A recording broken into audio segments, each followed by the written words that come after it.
Hello प्यारे साथियों, एक नई वीडियो में आप सभी का स्वागत है। इस वीडियो में हम लोग बात करेंगे यूपी बीएड के बारे में। यूपी बीएड के फर्स्ट सेमेस्टर के बारे में हम लोग चर्चा करने जा रहे हैं। तो इसमें हम लोग बात करेंगे यूपी बीएड के जो फर्स्ट सेमेस्टर है। फर्स्ट सेमेस्टर में हम लोगों को कुल कितने पेपर पढ़ने हैं। तो इसमें हम लोग देखेंगे कि फर्स्ट सेमेस्टर में टोटल 4 पेपर पढ़ने होते हैं। इसमें से जो पहला पेपर होता है ये होता है फिलॉसफी का। कौन सा होता है? फिलॉसफी का पढ़ना होता है। दूसरा पढ़ना होता है साइकोलॉजी का। साइकोलॉजी के बाद में तीसरा जो पेपर पढ़ना होता है वो जीएसएस। जीएसएस का मतलब होता है कि gender, school and society.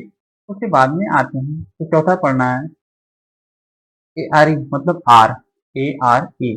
Are मतलब आज तक हम लोग पढ़े हैं आर्मिस हैं। तो इसमें हम लोग पेपर 4 में इसको देखेंगे कि बोला गया है एक्शन रिसर्च इन एजुकेशन।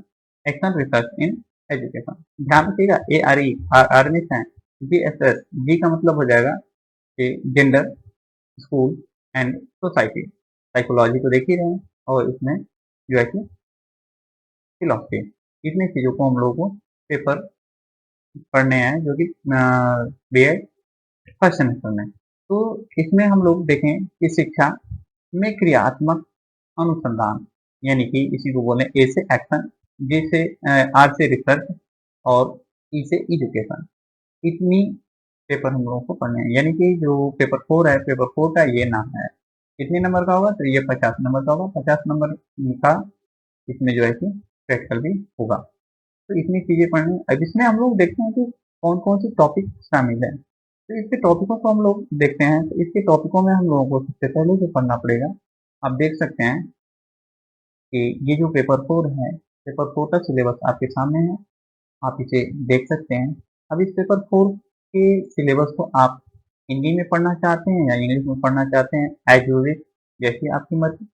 यदि इंग्लिश में पढ़ना चाहते हैं तो वीडियो को पॉज करिए, स्क्रीनशॉट लीजिए, पढ़ना स्टार्ट कर दीजिए।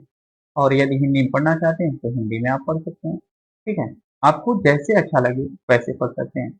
अब हम लोग थोड़ा सा इसके बारे में चर्चा कर लेते हैं। तो इसमें हम लोग देखेंगे, थोड़ा सा बड़ा कर लेते हैं इसे ताकि आपको एक शब्द दिखें। ठीक है, तो इसमें हम लोग बात करते हैं, इसमें हम लोग बात करते हैं कि कितने यूनिट टोटल पढ़ने हैं। तो टोटल इसमें 4 यूनिट पढ़ने हैं। पेपर 4 में भी 4 यूनिट पढ़ने हैं। अब इसमें जो पहला यूनिट है, पहला यूनिट में हम लोगों को पढ़ना है, पहला यूनिट में पढ़ना है क्रियात्मक अनुसंधान। क्रियात्मक अनुसंधान यानी कि एक्शन रिसर्च। इसमें पढ़ेंगे क्रियात्मक अनुसंधान का अर्थ क्या है, महत्व क्या है और उसकी विशेषताएं, उद्देश्य। यानी कि टोटल आपको 4 टॉपिक पढ़ना: अर्थ, महत्व, विशेषता और इसके उद्देश्य। बात करें मीनिंग, मीनिंग के बाद में महत्व को देखते हैं, विशेषता को। विशेषता को जो है कि विशेषता को आप लोग इंग्लिश में कह सकते हैं, देख लीजिए meaning, importance, character and object. इतने चीज आपको इसमें देखने हैं। उद्देश्य कहते हैं ऑब्जेक्ट। ठीक, तो इसमें देख रहे हैं आप, अर्थ को क्या कहते हैं? मीनिंग। यानी कि आप इसको लिख सकते हैं एम। आपको एम हिल रहा है, कोई बात नहीं, ये हाँ अब नहीं मिलेगा। यानी कि सबसे पहले आपको मीनिंग देखना है, इंपॉर्टेंस देखना है, उसके बाद बाद में इसकी विशेषता। विशेषता बोले तो विशेषता को आप देख सकते हैं कि इंग्लिश में क्या कहते हैं। विशेषता कहते हैं कैरेक्टरिस्टिक। क्या कहते हैं? कैरेक्टरिस्टिक। कैरेक्टरिस्टिक को से लिख सकते हैं और इसको ऑब्जेक्ट लिख सकते हैं। यानी माइक्रो, माइक, एम से मीनिंग, आई से इंपॉर्टेंस, सी से जो है कि कैरेक्टरिस्टिक, ओ से ऑब्जेक्ट। यानी कि एक्शन और क्रियात्मक से इतने पढ़ने हैं। पॉइंट 2 को देखें तो परंपरागत और क्रियात्मक अनुसंधान में अंतर देख लेना है। ये 2 चीजें हम लोगों को यूनिट 1 में देखनी है। यूनिट 2 की बात करें तो यूनिट 2 में आपको पढ़ना है जो पॉइंट है, कक्षा एवं स्कूल आधारित पाठ्यक्रम में सुधार के लिए क्रियात्मक अनुसंधान। क्रियात्मक अनुसंधान को देखेंगे कि जो सिलेबस होता है उसके बारे में चर्चा करने के लिए। उसके बारे में रिसर्च करने के लिए, ठीक है।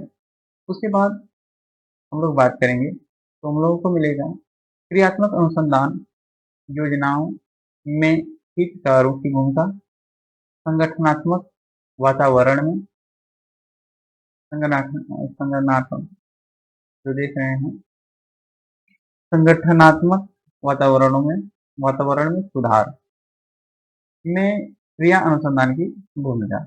उसके बाद में हम लोग आगे बढ़ेंगे तो इकाई 3 मिलेगा। इकाई 3 में जो हम लोगों को पढ़ना है क्रियात्मक अनुसंधान रचना की प्रक्रिया, समस्याओं का चयन, क्रियात्मक परिकल्पना का गठन एवं इस परिकल्पना के परीक्षण के लिए एक उपयुक्त रचना विकसित करना।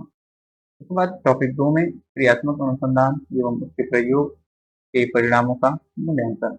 अब इसके बारे में हम लोग एक एक टॉपिक के बारे में विधिवत चर्चा करेंगे जब हम लोग नोट को साथ में पढ़ते चलेंगे, बनाते चलेंगे, ठीक है।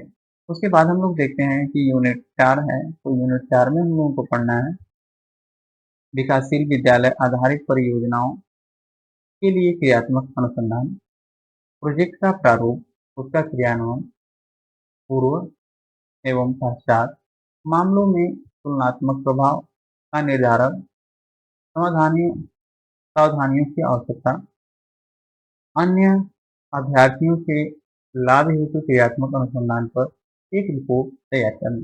कितनी चीजें हम लोगों को ज्योग्राफी पेपर 4 में पढ़ना है।